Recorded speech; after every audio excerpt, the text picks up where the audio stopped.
하나님을 알자, 힘써 알자.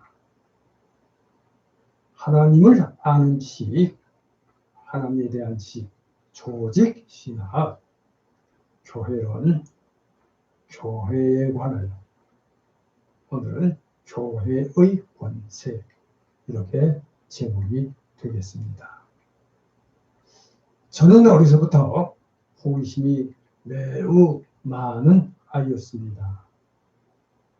그래서 그런지 이런저런 여러 가지 의문들을 끊임없이 생각해 내곤 했었습니다.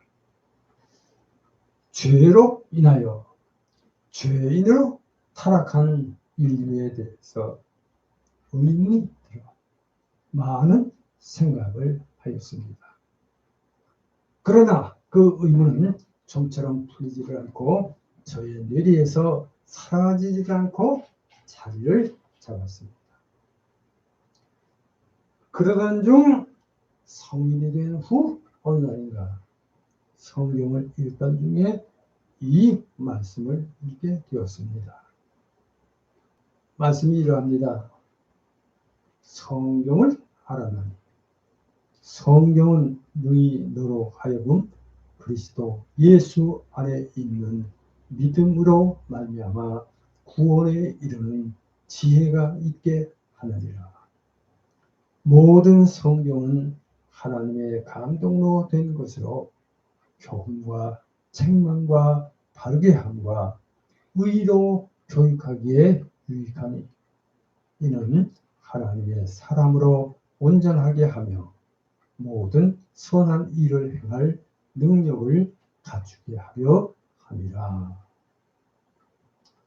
디모데후서 3장 15절에서 17절의 사도 바울이 제자 디모데에게 한 서신서에서의 말씀입니다. 바로 이 말씀을 근거해서 성경에서 그 의미를 알았습니다. 오늘은 기독교 믿음의 근간이라고 할 수 있는 조직 신학에서 가르치는 조직 신학 교회론, 교회의 성질에 관한 내용을 정리한 교회의 9단계 중에서 교회의 권세에 관한 진의를 알아봅니다.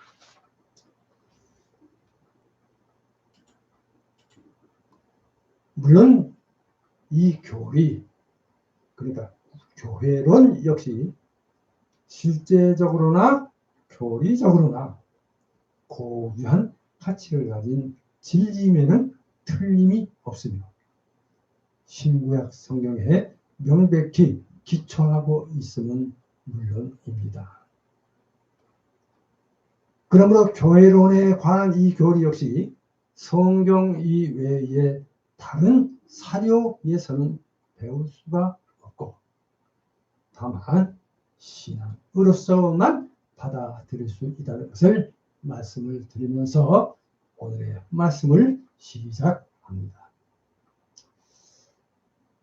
제가 배운 조직신학에서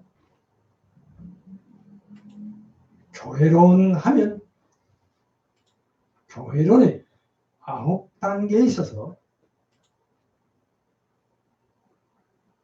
교회의 정치의와 번제, 그리고 구별,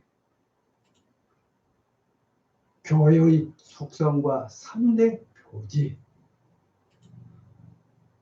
교회의 정치, 교회의 권세, 교회의 임무, 은혜의 방편, 즉 하나님의 말씀, 성례, 세례, 성찬, 이렇게 9가지가 연상됩니다. 오늘은 교회론에서 가르치는 교회의 권세를 알아봅니다. 예수 그리스도는 교회를 창설하셨을 뿐만 아니라 교회에게 그 필요한 권세 혹은 권위를 부여하셨습니다. 이것을 소위 천국의 열쇠라고 부릅니다. 곧 천국 혹은 교회의 영역에서 무엇이 금지되고 무엇이 허용되는지를 결정하는 권세입니다. 마태복음 16장 19절, 요한복음 20장 23절 참고하시기 바랍니다. 자, 그럼 먼저 첫째로 1번입니다. 교회 권세의 성질, 이렇게 제목을 올려드립니다. 교회의 권세는 영적입니다. 자, 그 이유는 교회의 권세가 성령에 의해 주어지며 사도행전 20장 28절 또 성령의 권세의 표명인 동시에 요한복음 20장 22절 23절 오로지 신자들에게만 관계되며 고린도전서 5장 12절 13절 영적인 방법으로만 집행되기 때문입니다. 고린도후서 10장 4절 참조하시기 바랍니다. 자, 그리고 이 교회의 권세의 성질에는 영적인 권세, 그러니까 이걸 신령성 그럽니다. 자, 이렇게 영적인 권세와 목회적인 권세, 사역성 이렇게 부릅니다. 그래서 목회적인 권세 이렇게 두 가지로 생각합니다. 그럼 먼저 첫째로 1, 작은 1입니다. 1, 영적인 권세 말씀드린 대로 신령성 이렇게 이해하시면 되겠습니다. 이것을 영적 권세라고 하는 이유는 자, 그것이 하나님의 영으로 말미암아 주어졌으며 사도행전 20장 28절 그리스도의 이름과 성령의 권능에 의해서만 능히 행사되기 때문입니다. 요한복음 20장 22절에서 23절 고린도전서 5장 4절 참조하시기 바랍니다. 자, 또한 독점적으로 신자들에게만 관계를 가지며 고린도전서 5장 12절 도덕적 영적 방법으로만 실시되기 때문이기도 합니다. 고린도후서 10장 4절 참조하시기 바랍니다. 자, 그러므로 폭력을 절대로 사용하지 않는다는 전제가 되겠습니다. 할렐루야. 그 다음에 두 번째, 이 목회적인 권세입니다. 사역성 이렇게 이것은 어디까지나 사역적 그러니까 목회적 권세로서 사도행전 4장 29절에서 30절 참조하시기 바랍니다. 또 20절 내서 24절까지 그 다음에 그리스도에게서 온 것이며 따라서 교회 위에 가지신 그의 주권에 종속합니다. 마태복음 28장 18절 참조하시기 바랍니다. 자, 이 권세는 반드시 성령의 인도하심을 따라 하나님의 말씀과 일치하게 행사되어야 하며, 또한 교회의 왕이신 예수 그리스도의 이름으로 시행되어야 함을 말씀드립니다.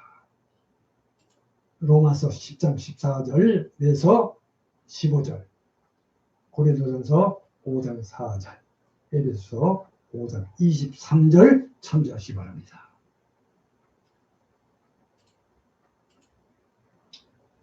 자, 이제 두 번째 큰 2번입니다. 교회의 세 가지, 그러니까 삼중 권세, 즉 세 가지 중요한 권세라, 이렇게 이해하시면 되겠습니다. 자, 교회의 권세는 대리적인 권세인데, 이 권세는 그리스도에게서 나온 것이며 그의 이름으로 시행됩니다.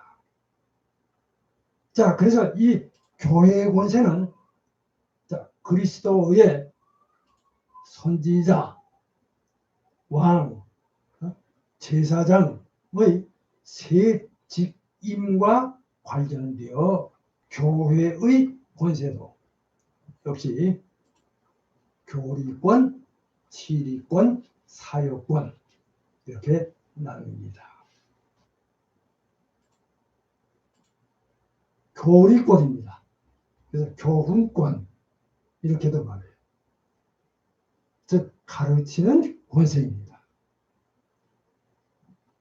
자, 교회는 진리를 수호하며 오고 오는 세대에 진리를 신실하게 전하고 불신의 모든 세력으로부터 진리를 보수하도록, 자, 디모데전서 1장 3절, 또 4절, 디도서 1장 9절에서 11절 위임을 받은 것입니다. 그래서 이것은 예수 그리스도의 선지자 직분의 반영으로 진리의 수고와 전달을 목표로 한다, 이렇게 말씀을 드립니다. 교회는 죄인의 회심과 신자의 건답을 위하여 하나님의 말씀을 세계 모든 민족에게 끊임없이 전파하며 이사야서 3장 10절, 11절, 고린도후서 5장 20절, 디모데전서 4장 13절, 디모데후서 2장 15절, 4장 2절, 디도서 2장 1절에서 10절, 그것을 해석할 의무를 가지고 있다, 이렇게 말씀합니다. 또한 신앙 고백과 신조를 작성해야 하며, 자, 장래의 사역자들의 훈련을 위해 준비해야만 합니다. 디모데후서 2장 2절 참조하시기 바랍니다. 아울러 교회가 믿는 바를 정확하게 세상 사람들에게 알려야 합니다. 그리고 신학 연구를 통하여 진리를 한층 더 발전시켜 나가야 함을 말씀드립니다. 자, 이제 이번엔 두 번째입니다. 이유, 치리권. 그래서 다스리는 권세, 이렇게 말씀드려요. 자, 하나님은 질서의 하나님이십니다. 교회의 모든 것들이 단정하고 질서 있게 되기를 원하십니다. 고린도전서 14장 33절, 40절 참조하시기 바랍니다. 자, 그러기 위해서 하나님은 교회 일들의 적절한 규정을 제공해 주셨고, 그리스도의 법을 실행할 교권을 교회에 주셨습니다.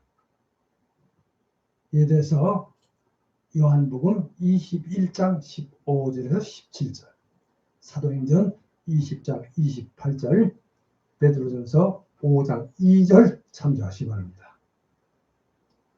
자, 그리고 이 권세는 그리스도의 왕권의 반영으로서 입법권과 사법권을 포함합니다. 즉 질서 유지권과 순결 유지권, 이렇게 말씀드립니다. 또 여기 권직의 권한도 포함하고 있습니다. 마태복음 16장 19절, 18장 18절, 요한복음 20장 23절 쭉 여러 말씀되어 있습니다. 참고하시기 바랍니다. 디도서 3장 10절 이렇게. 자, 그다음에 아주 작은 1번이에요. 1. 질서 유지권. 하나님은 교회 일의 적절한 정리를 위하여 규율을 정하셨습니다. 자, 우선 첫째, 교회는 예수 그리스도의 율법을 맡아서 실시할 권리를 가집니다. 그래서 이를 율법의 시행, 이렇게 말씀을 드립니다. 자, 하나님만이 우리의 인생의 주인이시여 인도자이십니다. 그로 우리는 그에게 당연히 순복해야만 합니다. 그 다음에 율법의 적절한 시행과 적용을 위하여 교회, 헌장이나 규율 등을 지정합니다. 그러니까 교인의 자격, 또 직원의 자격을 규정하고 공예배의 방식, 또 권징의 규칙 등을 다룹니다. 자, 이제 2번입니다. 작은 2번입니다. 순결 유지권. 교회는 이단자와 범죄자를 거절 또는 배제하는 권세를 행사합니다. 자, 이것을 가리켜서 도리적, 도덕적 순결 유지, 이렇게 말씀드려요. 자, 이 권세는 특히 권징을 통하여 시행되어짐을 말씀드립니다. 자, 그럼 교회 권징의 목적은 두 가지입니다.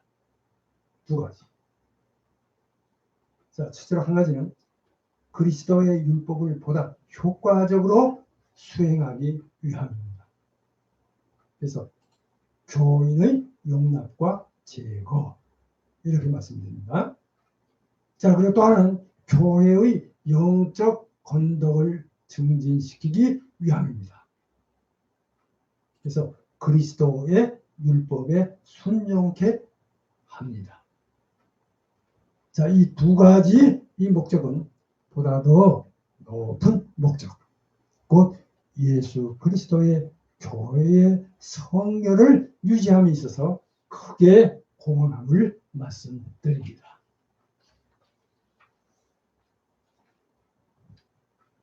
그 다음에 세 번째, 작은 세 번째입니다. 이번에 사역권이 되겠습니다. 봉사하는 권세, 이렇게 이해하시면 되겠습니다. 자, 그리스도께서는 그의 제자들을 전도만 하도록 하실 뿐만 아니라 모든 질병을 낫게 하기 위하여 파송하셨습니다.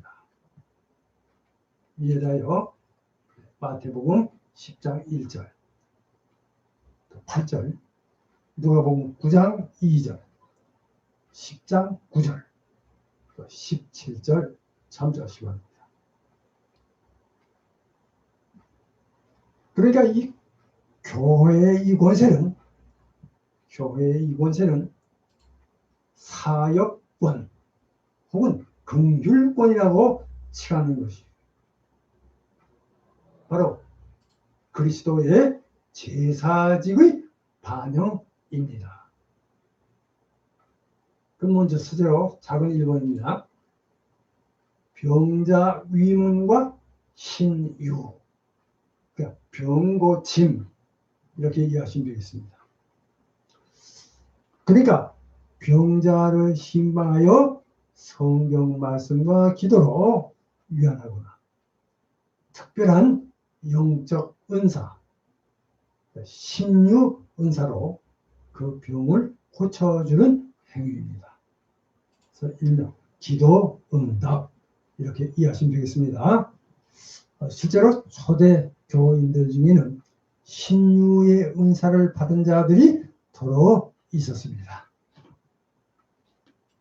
고린도전서 12장 9절, 10절, 28절, 30절 참조하시기 바랍니다. 이러한 그 특별한 은사는 사도 시대가 지난 후로부터는 중단되었다. 이렇게 말씀을 드립니다. 그래서 그때부터 자선의 봉사는 교회로 하여금 가난한 사람들을 돌보게 하는데 크게 국한되었습니다. 물론 주님은 이러한 의무를 암시하신 바가 있으십니다. 마태복음 26장 11절, 마가복음 14장 7절 참고하시기 바랍니다. 그 다음에 2번입니다. 작은 2번. 일반적인 자선 사역.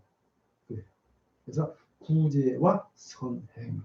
이렇게 이해하시면 되겠습니다. 자, 초대교회는 유무상통하는 생활을 실천함으로 해서 아무도 생활에 궁핍한 자가 없었습니다. 사도행전 4장 34절 참고하시기 바랍니다. 자, 그 후 공교회를 일삼토록 7 집사를 임명하여 그들 하여금 가난한 자들에게 식물, 즉 먹을 것들을 공정하게 분배할 수 있게 하였습니다. 사도행전 6장 1절에서 6절입니다. 그 후 집사라는 말이 계속 나옵니다. 로마서 16장 1절, 빌립보서 1장 1절, 또 디모데전서 3장 8절에서 12절 참조하시기 바랍니다. 교회는 가난한 자를 구제하고 궁핍한 자를 교훈, 격려, 위안하며 마태복음 26장 11절, 마가복음 14장 7절입니다. 그러나 어려운 환경이나 생활고에 시달리는 사람, 또 그리고 실망 가운데 있는 사람들을 돕는 일은 국가의 자선사업과는 달리 그리스도의 사랑의 영적 봉사 정신에서 우러나와야 한다는 것이 정론이 되겠습니다. 자, 여기까지고요. 이제 결론입니다. 자, 결론은 이렇게 이제 성경적으로 조직신학 교회론의 9가지 중에서 이제 교회의 권세에 관하여 알아봤습니다. 교회의 권세의 그 성질로 봤습니다. 여기 영적인 권세, 신령성과 목회적인 권세, 그래서 사역성의 2가지 성질을 알아봤고, 또 이에 교회의 3중 권세로 가르치는 권세로 교훈권, 다스리는 권세로는 치권, 봉사하는 권세로서는 사역권, 이렇게 세 가지 권세를 알아보았습니다. 물론 이 역시 여러 가지 특색을 내포하고 있기에 신앙의 위대한 신비 중 하나로 인간의 이해를 훨씬 초월하고 있는 것임을 말씀드립니다. 물론 이와 같은 교리는 성경 이외에 그 어떤 다른 사료에서는 배울 수가 없고 오직 신앙에 의해서만 받아들일 수 있다고 하겠습니다. 이제 말씀을 마치면서 여기서 중요한 것은 하나님께서 범죄하고 타락한 인간이 구원에 이르는 하나님을 아는 지식인 신지식으로 하나님을 알고 믿어 구원에 이르는 은혜에 참여하기를 원하시고 축복하신다는 점입니다. 이 점을 믿으시고 믿음생활 잘 하셔서 하나님의 구원에 이르시기를 축복합니다. 자, 이제 생각해 보기 두 가지 말씀을 드립니다. 첫째, 교회의 권세, 그러니까 천국의 열쇠에 관하여 마태복음 16장 19절, 요한복음 20장 23절을 참조하셔서 생각해 보시기 바랍니다. 자, 그리고 또 하나는 예수 그리스도의 중보직, 삼직과 교회의 세 가지 권세와의 연관성을 오늘의 말씀을 참고하시면서 이 한 주 동안 생각해 보시기 바랍니다. 자, 이제 다음 시간에는 더 좋은 말씀으로 함께 하겠습니다. 기도합니다.